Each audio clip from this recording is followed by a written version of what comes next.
साथियों नमस्कार, मैं राजेंद्र कुमार।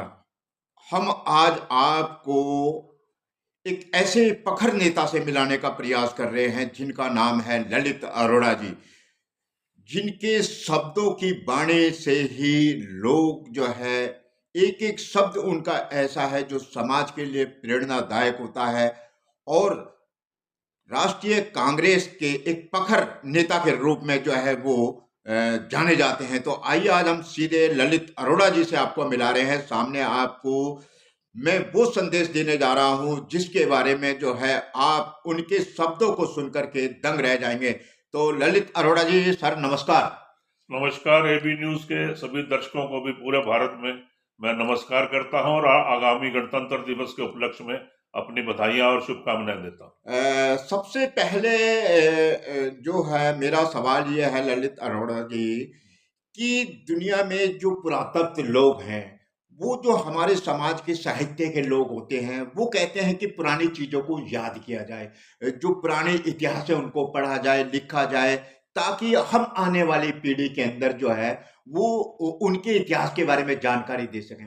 लेकिन आज के समय में एक दौर चल रहा है जिसमें नाम परिवर्तन का दौर चल रहा है। वो नाम परिवर्तन चाहे वो किसी जिले का हो, चाहे वो किसी राज्य का हो या मनरेगा से संबंधित हो, तो मनरेगा का हर चीज का एक नाम बदला जा रहा है। ऐसा क्या कारण है? क्या आने वाली पीढ़ी के लिए ये नुकसानदायक नहीं है? मेरा सबसे पहला सवाल यही है।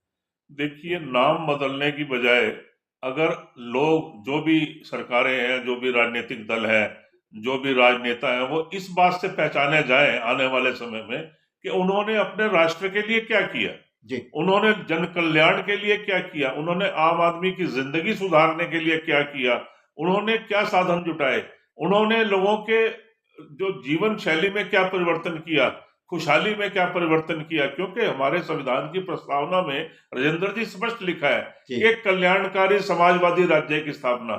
लेकिन यहाँ तो ये हो रहा है ना, अमीर और अमीर हो रहे हैं, गरीब और गरीब होते जा रहे हैं, रोटी कपड़ा मकान की बुनियादी आवश्यकताएं पूरी नहीं हो रही हैं। तो हमारा तो ये कहना है कि नाम बदलने से क्या हो जाएगा? क्या आप इतिहास को झुठला सकते हैं? क्या आप घड़ी की सुइयों को मोड़ सकते हैं? आज से 500 साल पहले क्या हुआ, 400 साल पहले क्या, 300 साल, आप उन घटनाओं को अपने तरीके से तोड़ मरोड़ के पेश कर रहे हैं। शहरों के नाम बदल रहे हैं, स्टेशनों के नाम बदल रहे हैं, नदियों के नाम बदल रहे हो आप ऐसी ऐसी चीजें कर रहे हो। उससे होने क्या वाला है? सिर्फ आपकी कुंठा शांत हो सकती है, लेकिन आम आदमी को उससे क्या फर्क पड़ने वाला है? नाम बदलने से करोड़ों अरबों रुपए तो लिटरेचर पे, उनके फाइलों पे खर्च हो जाता है, खर्च खत्म हो हो जाता जाता है। है, जो कि एक गरीब देश में। आज भी हम ये नहीं कह सकते हम बहुत अमीर देश है कि देश का प्रधानमंत्री अगर 8,000 करोड़ का जहाज खरीद लेता है या 5,000 करोड़ रुपए का दफ्तर बना लेता है, तो वो कोई अमीरी नहीं है। अमीरी है वहां के शासन की प्रणाली कैसी है, लोक शासन में खुशहाल कितने, ये। सबसे बड़ी चीज ये आ रही है कि जो मनरेगा का नाम था जी। राष्ट्रपिता महात्मा गांधी के नाम से जुड़ा हुआ था। हाँ। और एक चीज आपने एक बात और भी देखी होगी कि जहां पर महात्मा गांधी जी का मोहनदास करमचंद गांधी जी का नाम आता है, हाँ। तो उन्होंने आखिरी शब्दों में भी हम्म। जब वो मरे तो उन्होंने हे राम का नाम लिया।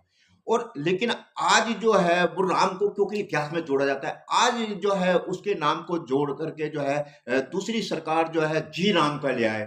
इससे क्या आपको नहीं लगता है कि मजदूरों के जो एक रास्ता बना था उनका रोजगार का, अब उनके लिए एक आघात बन गया है? देखिए, पूरे विश्व में जो भारतीय सबसे ज्यादा वर्तमान समय में, पिछले 200-300 सालों में जो सबसे ज्यादा प्रसिद्ध हैं, जिनके नाम पे शोध होता है, जिनके नाम पे बड़ी बड़ी इमारतें खड़ी हुई हैं, जिनके नाम पे बहुत किताबें और दर्शन लिखा जा चुका है, जिनके सिद्धांतों को दुनिया पालन करती है, अहिंसा के हमारे नायक, वो राष्ट्रपिता महात्मा गांधी ही हैं। वो, उनको कोई नाम बदलने से और हटाने से क्या उनकी कोई श्लाघा कम हो जाएगी? जी। वो विश्व के सबसे, हिंदुस्तान के सबसे बड़े नेता हैं जो विश्व भर में प्रसिद्ध है, जिनको बच्चा बच्चा विदेशों में भी जानता है और भारत में भी जानता है। तो उनके नाम को हटा के और उसको एक अलग तरीके से पेश करना, ये मैं समझता हूं कि इन्होंने कोई अच्छा कार्य नहीं किया।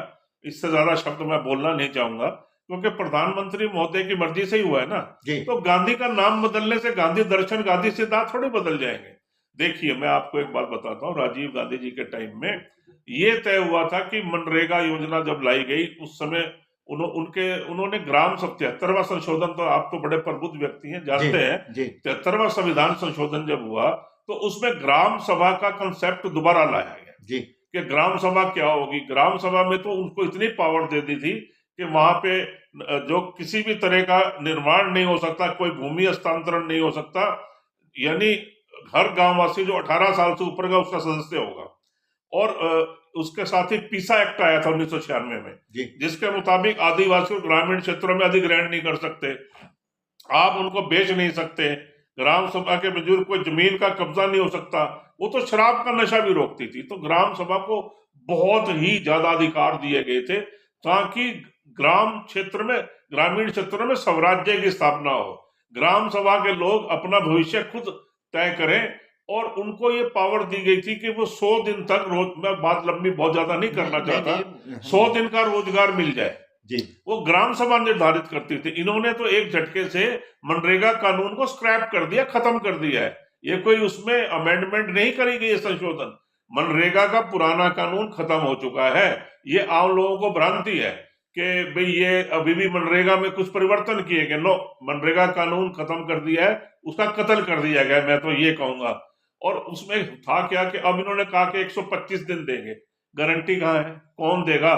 तीसरी बात इन्होंने ये करी है कि भाई उसकी फंडिंग के ऊपर, फंडिंग क्या होगी कि 40% स्टेट पैसा लाएगी। अब जो 40% आप राज्य सरकार कहां से जुटाएगी? सारा टैक्स तो आप ले जाते हो, जीएसटी है, सेल टैक्स, एक्साइज है, या जितने भी टैक्सेस हैं, इनकम टैक्स है, वो आपके पास आता है, उसके हिसाब से आप उसकी बांट करते हो। अब जो स्टेट अपोजिशन में है उनको आप पैसा कहां देते हो? उनको रुला रुला के, जैसे आप देख लीजिए हिमाचल का मुख्यमंत्री ऑन रिकॉर्ड कह रहे हैं, आप बंगाल का देख लीजिए, 7,000 करोड़ रुपए मनरेगा में नहीं दिया। तो आप 100 दिन का रोजगार की जगह 125 दिन की बात तो करते हो, गारंटी आपने खत्म कर दी है। पैसा आप 60% आप कब दोगे, कैसे दोगे, वही नहीं पूरा देते। 40% स्टेट कहां से जुटाएगी? सबसे बड़ा सवाल तो ये है। तो एक मेरा इस समय सवाल ये भी है कि आप कांग्रेस पार्टी से जुड़े हुए हैं और समाज की सेवा में भी आप बहुत सर्वोपरि एक तरीके से लोगों की सेवा करते रहते हैं। अभी हाल ही में जो है पूरे हरियाणा के अंदर जो है कांग्रेस कमेटी का गठन किया गया है। सभी जिलों में जो है वो जिम्मेदारी दी गई है। इस जिम्मेदारी के साथ साथ लोग अपने अपने कर्तव्यों में अब जुड़ चुके हैं। तो आपको क्या लगता है कि अब एक परिवर्तन और आने जा रहा है? देखिए, अभी हमारे पास जब कमेटियां नहीं थी, 24 के चुनाव में मेरी आपसे बात हुई थी तो हमारी भाजपा से 1% से भी नीचे वोट कम थी। यानी बिना कमेटियों के भी हमारे एक जनाधार हरियाणा में बहुत अच्छा जनाधार है। कोई कुछ भी कहे, लेकिन इस बात को नकारा नहीं जा सकता। दूसरी बात, जब ये कमेटियां बनी है, अब राहुल जी क्या है, कांग्रेस में बहुत आमूल जो परिवर्तन कर रहे हैं। हमारी जो रायपुर में अधिवेशन हुआ था उसके हमने लगभग 70% जो सुझाव है उनको लागू कर दिया है। अब ये जो कमेटियां बनी है इसमें 4 उपाध्यक्ष हैं, उसके बाद जनरल सेक्रेटरी ऑर्गेनाइजेशन है, ट्रेजरर है, उसके बाद 8 और 16 की रेंज में जनरल सेक्रेटरी और सेक्रेटरीज है। तो अब हमारा जो दूसरा चलेगा फेस जिसको कह सकते हो, उसमें हम क्या करने जा रहे हैं कि हमने 90 कॉन्स्टिट्यूएंसी को, क्योंकि अभी परिसीमन लागू नहीं हुआ है, होना है, तो 180 ब्लॉक, मुझे जो सूचना है वो 180 ब्लॉक बनाए जाएंगे, यानी हर जगह 2 ब्लॉक होंगे। तो जहाँ पे बीडीपीओ 3 है वहां पे भी ब्लॉक 2 ही रहेंगे। मतलब कुछ लोग इसको कंफ्यूज ना करें कि ऑलरेडी ब्लॉक डेवलपमेंट अफसर बैठा है तो वहां एक ब्लॉक हो जाएगा, ऐसा नहीं है। कई जगह 3-3, 4-4, 5-5 ब्लॉक भी है। तो हर कॉन्स्टिट्यूंसी का अंदर में 2 ब्लॉक होंगे और ब्लॉक के अंदर एक अपनी टीम होगी। तो ये जो पन्ना प्रमुख और ये कहते हैं हमारे जो है बूथ प्रमुख, वो उन सबको निपटने के लिए, उन सबका पूरा मुकाबला धरातल पे करने के लिए बहुत जल्दी ही हो सकता है। ये जो अभी हमारा कुरुक्षेत्र में शिविर चल रहा है, आज आदरणीय राहुल गांधी जी वहां आए हुए हैं। एक ही व्यक्ति है जो इस सरकार को पूरा जवाब दे रहा है, और भी लोग हैं, लेकिन एक व्यक्ति का अगर नाम है सबसे पहले राहुल जी का, जो इस धर्म युद्ध में सबसे आगे आते हैं, वो आते हैं। तो हो सकता है कि हम अपने ब्लॉक की टीमों को जो है आप घोषित कर दें। तो जब ब्लॉक लेवल पे भी एक जिला प्रमुख के पास में हर ब्लॉक में टीम हो जाएगी तो वो अपने काम को स्वतंत्र रूप से भी कर पाएंगे। और ब्लॉक स्तर पे, क्योंकि हमारा मुख्य उद्देश्य क्या है कि ब्लॉक के वोटर को, एक बूथ के वोटर को वोटर बूथ पर ले जाकर कांग्रेस पार्टी की नीतियां समझाकर कांग्रेस के पक्ष में वोट करवाना, तभी तो हम सत्ता में आ पाएंगे ना। बिल्कुल तो ये बिल्कुल। पूरे हरियाणा में तो बहुत आमूलचूल परिवर्तन होने जा रहे हैं और एक अच्छी टीम हर जगह तैयार हो जाएगी। तो आप देखेंगे कि अब जो आगे कार्यक्रम पार्टी के आएंगे और बड़े जोर शोर से आएंगे और जो है भाजपा को जरूर ये प्रेशर फील होगा। ललित अरोड़ा जी, देश के अंदर जो मध्य वर्ग है, जो पिछड़ा वर्ग है, जो गरीब मजदूर है, वो कहीं ना कहीं आपको दिखाई दे रहा है कि महंगाई से इस समय बड़ा त्रस्त हो रहा है। जी। तो लोगों के जो रोजी रोजगार, जो खाने पीने के थे, वो कहीं ना कहीं बहुत ज्यादा जो है वो डाउन पे डाउन हो रहा है।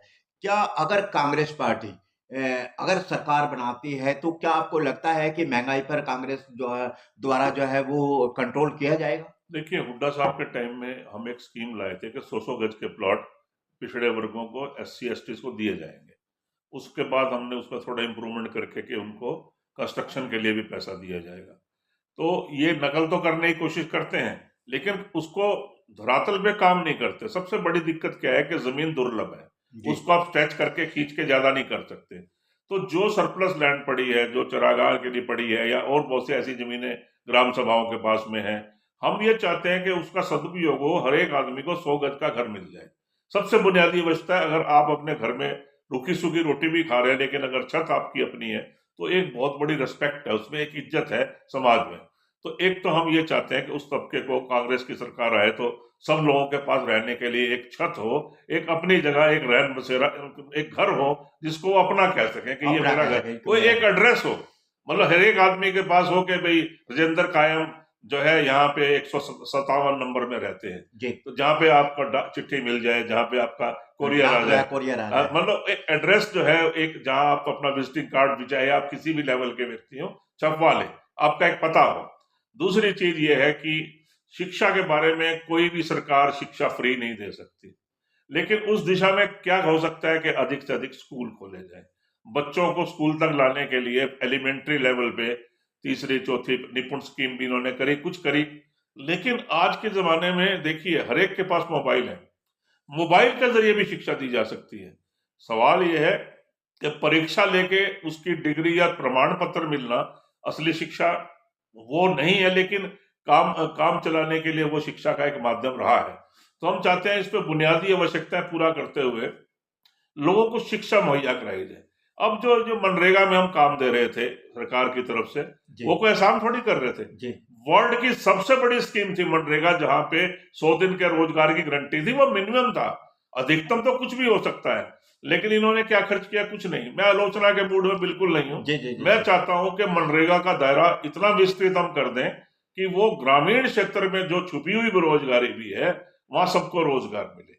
अब जैसे क्या है, लड़कियां हमारी है, इन्होंने क्या किया, लाडो लक्ष्मी योजना ले आए।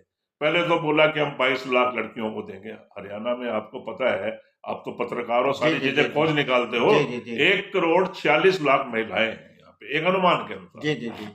उनमें से कितनी टैक्स पेयर होंगी? 5 लाख, 7 लाख, 10 लाख, इससे ऊपर टैक्स पेयर नहीं है। तो सभी महिलाओं को तो कवर नहीं किया। चलो, आपने बोला 22 लाख है, आंकड़ा कहां से लाया मुझे नहीं पता, लेकिन मैं आपको बताऊं 16 से 23 साल में ही कम से कम जो है 18-19 लाख महिलाएं हैं।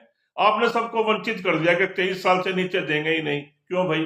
फिर आपने उसमें दिसंबर में बदलाव ला दिए, जनवरी में ले आए कि हम 1100 रुपए नकद देंगे उनके, और वो भी त्रैमासिक रूप में देंगे, और 1000 रुपए की RD या CTD या डाकखाने में खुलवाएंगे। अरे आपको कैसे 2100 रुपए में आता क्या है? हमारी बेटियों की, बच्चियों की जरूरतें क्या होती हैं? दवाई, छोटा मोटा कपड़ा, कोई मोबाइल, हर एक आदमी मोबाइल से कनेक्टेड रहना चाहता है। तो ये उनके जो खर्चे हैं, उसके लिए उनको किसी के आगे हाथ नहीं फैलाना पड़े। तो ये जो सारी चीजें हैं, ये सारी चीजें बड़ी जरूरी थी, लेकिन इन्होंने योजना ही बदल दी। अब त्रैमासिक आधार पे मिलेगा और उसकी FD करा देंगे, ये नहीं पता कितने टाइम की होगी। अरे उसको तो पैसा आज चाहिए ना, 3 महीने बाद भी क्यों चाहिए? और FD में क्यों रखना? क्यों लड़कियों ने आपको रिक्वेस्ट करी है कि भाई हमें जो है, अभी मैं किसी डिबेट में था तो इनके एक प्रवक्ता कहने लगे कि उनसे पैसा कोई छीन लेगा। अरे भाई, ओल्ड एज पेंशन है तो उनसे बच्चे छीन लेंगे, जी। बच्चियां को देंगे तो उनके माँ बाप छीन लेंगे। अब ये छीनने की प्रवृत्ति आपकी है। माँ बाप अपने बच्चों से क्यों छीनेंगे? और आज सब पढ़े लिखे या जितने भी बच्चे हैं वो जिम्मेवार है, उनको पता है कि मेरा पैसा है, मैं किसी को क्यों छीनने दूं? और 2100 रुपए में क्या कोई छीनेगा और क्या करेगा? तो मेरा ये कहने का मतलब ये है कि ऊटपटांग बातें करके ये लोगों का ध्यान बढ़ाने की कोशिश करते हैं। उनको हर महीने 2100 रुपए की बजाय बल्कि 3000 रुपए दो। आप हरियाणा जैसी जहां कहते हो प्रति व्यक्ति आए, पहले तो 1 नंबर पे थे, फिर चौथे नंबर पे आ गए, अब पता नहीं कहाँ जाएंगे नंबर में सरकते सरकते इनके सैनी साहब के रिजीम में। तो आप उनको देने की बजाय ये सोचते हो कि रोका कैसे जाए, तो फिर ये स्कीम क्यों बनाते हो आप? तो एक तो ये है। तीसरी चीज ये है, शिक्षा के बुनियादी अधिकार की मैंने बात करी, रोजगार की बात करी, तो अब यहाँ पे ये है कि सस्ता कपड़ा नहीं मिलता। पहले डिपोज पे बहुत सी चीजें मिल जाया करती थी कंज्यूमर स्टोर से, कंज्यूमर स्टोर का पता ही नहीं है अब। अच्छा, फिर आप कहते हो कि 80 करोड़ लोगों को आप भोजन दे रहे हो, आप वहां जो तेल दे रहे हो, कड़वा तेल, वो सब स्टैंडर्ड है। पीने का पानी नहीं है। आप देखिए सोनीपत में, भिवानी में अभी भी खारा पानी है। हम उनके लिए मीठा पानी मुहैया नहीं करा सकते, बेसिक जरूरत है। आज लोग, ये अलग बात है कि ठीक है 20 रुपए की आप 1 लीटर बोतल ले सकते हो, लेकिन आम आदमी का तो 20 रुपए में खाना आता है पूरे 2 दिन का, समझे ना? वो उसमें गुजारा कर लेता है चावल और प्याज के साथ। तो कहने का भाव ये है कि लोगों की बुनियादी जरूरतों में पानी भी आता है। फिर ये कचरा प्रबंधन, महंगाई कितनी हो गई है आप देखिए। पिछले 10 सालों में पेट्रोल का रेट कहाँ चला गया? पेट्रोल महंगा तो हर चीज महंगी हो जाएगी।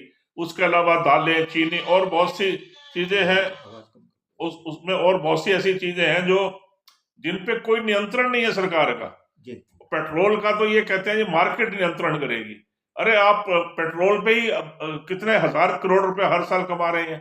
आप उसको कमाई का धंधा बना रहे हैं। आप उसमें एक रीजनेबल लेवल तक, सारी सरकारी पेट्रोल खरीद करती है ज्यादातर, तो आप उसमें एक कंट्रोलर अगर लगाते हैं तो आप उतना ही मार्जिन रखें ना। पाकिस्तान में पेट्रोल सस्ता है। इसके अलावा जो खाने पीने की चीजें हैं, जो एसेंशियल सर्विसेज हैं, अच्छा मिलावट है, कितना बड़ा रोग है। एसेंशियल सर्विस पे क्या कंट्रोल है रेट का?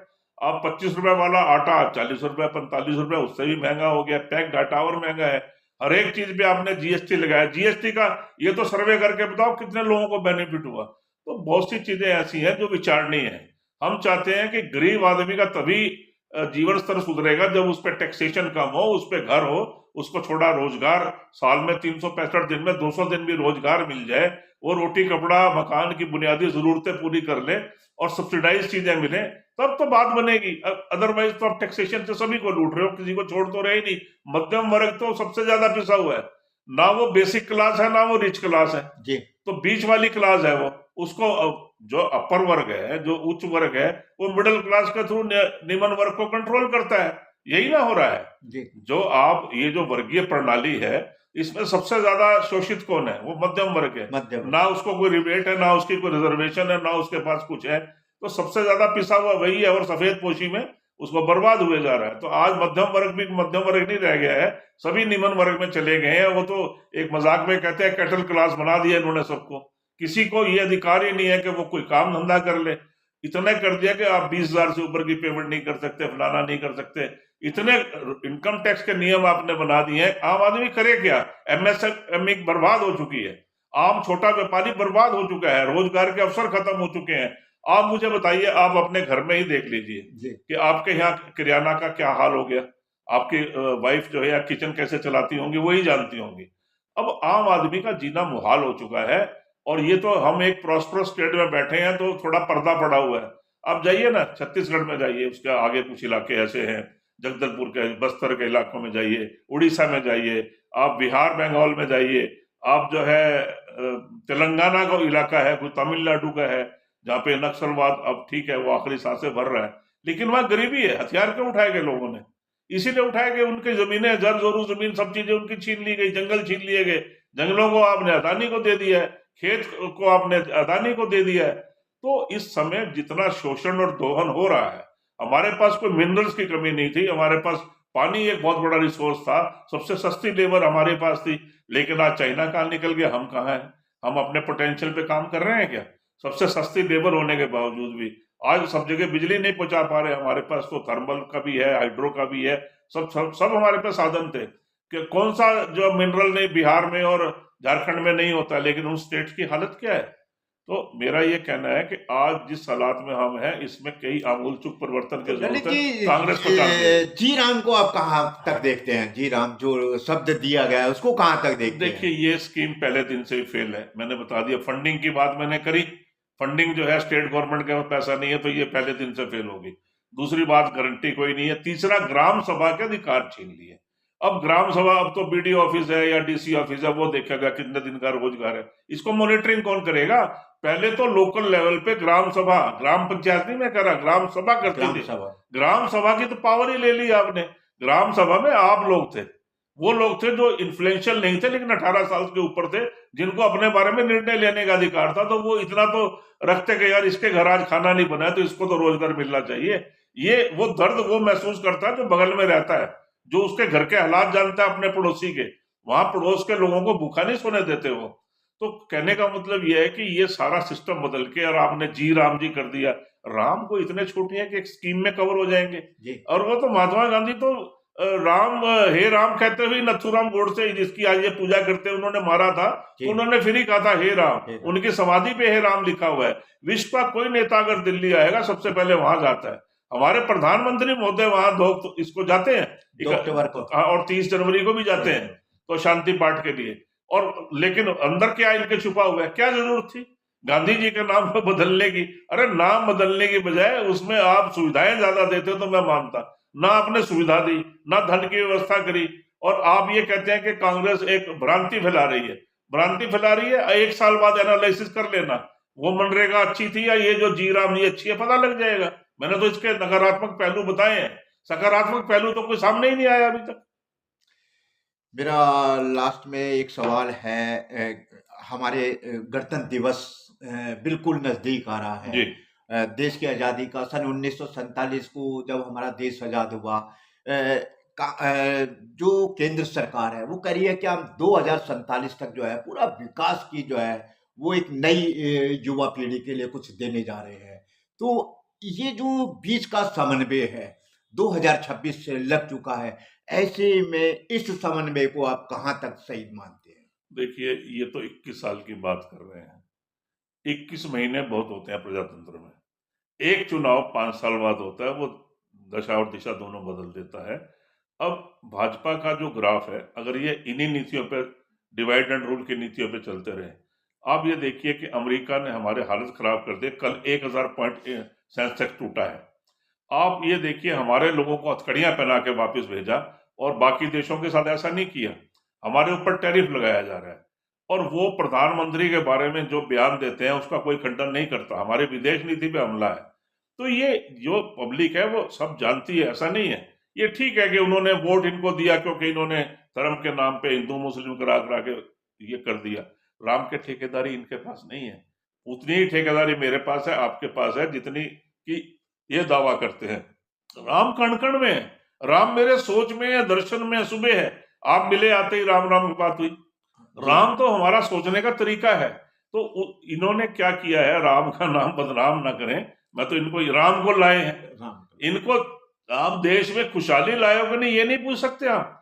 आप इनसे सवाल, जनता ये तो करेगी ना कि भाई आप देश में कितनी खुशहाली लाए, कितने लोगों के भूखों के पेट भर गए, कितने लोगों को रोजगार मिल गया, कितनी महंगाई कम कर, आपका शासन प्रणाली कैसी है, शांति कितनी है। लोग घर से निकले तो ये नहीं पता कि अगले मिनट वो जिंदा रहेंगे नहीं रहेंगे। अभी देखिए, कल एक इंजीनियर डूब के मर गया। 4 दिन इनको उसकी गाड़ी निकालने में लग गए। 5-7 दिन बाद इन्होंने एक्शन लिया। ये एक जगह नहीं, सब जगह यही हाल है। अकाउंटेबिलिटी के बिना कोई भी सरकार को अगर हम रन करने देंगे 21 साल तो 47 तक, तो बिना अकाउंटेबिलिटी के, बिना यानी जिम्मेदारी लिए अगर ये ऐसे काम करते रहेंगे तो वो दिन दूर नहीं है कि सरकारें बदलती हैं। और आज ये ठीक है, बैसाखियों पे चल रहे हैं, 240 इनके आए, 4-5 रीजनल पार्टी के सिर पे चल रहे हैं। रीजनल पार्टियां और स्ट्रांग होंगी डे बाई डे, मैं आपको बता रहा हूं। तो वो दिन दूर नहीं है जिस दिन ये इनकी सरकारें गिरेगी और एक नए सूर्य का उदय होगा और भारतवासियों के भविष्य के लिए जो हमारी चिंताएं हैं, हम उनको अपने तरीके से मूर्त रूप देने की कोशिश करेंगे। पूरे हरियाणा के लिए बेबाक क्या संदेश देना चाहेंगे? सर्वप्रथम जो है आपके आज के बारे में। देखिए, गरीबी और महंगाई के अलावा मैं ये कहना चाहूंगा कि जो हमारे बच्चे फौज में जाते थे उनको उसी तरीके से, पुराने तरीके से जो पेंशन वाला सिस्टम था, उनको 25-30 साल की नौकरी और बीमे के साथ वो बाहर आते थे, एक तो वो दोबारा शुरू किया जाए। खिलाड़ी हमारे हरियाणा के खेलों की नर्सरी है, लेकिन कॉमनवेल्थ खेलों में हमारे लिए कोई ध्यान नहीं किया गया। खिलाड़ियों का, खासकर महिला खिलाड़ियों को जो शोषण हो रहा है और जो इंफ्रास्ट्रक्चर की वजह से संरचनात्मक ढांचा कमजोर हो गया है। 2 बच्चे अभी वहां मरे रोहतक के इलाके में, झज्जर में। तो एक तो ये है कि युवाओं को, उनकी प्रतिभा को खेलों की तरफ रुचि और फौज की तरफ भेजा जाए, ताकि वो कंस्ट्रक्टिव काम करें और ये किसी और तरफ चैनलाइज उनकी एनर्जी ना हो। युवाओं के लिए मेरा ये संदेश है। लड़कियों के लिए संदेश है कि उनके लिए रोजगार और सुरक्षा और उनका स्वास्थ्य, उसके ऊपर में बहुत ज्यादा ध्यान देने की जरूरत है। वो खुशहाल हो, ये तीनों तबके। और जो हमारा व्यापारिक तबका है, जो आज डरा हुआ है, कानून व्यवस्था की स्थिति खराब है, ये सब लोग जो है सुरक्षित महसूस करें। साथ ही साथ उद्योगों में एमएसएमई जो हमारा, जिसकी कमर टूट चुकी है, वहां रोजगार के सबसे ज्यादा अवसर हैं। तो जी। मैं ये चाहता हूँ कि एमएससी सेक्टर ग्रो करे, हरियाणा ग्रो करे। और जो है आईएमटी की बात चल रही है, हर जिले में मेडिकल कॉलेज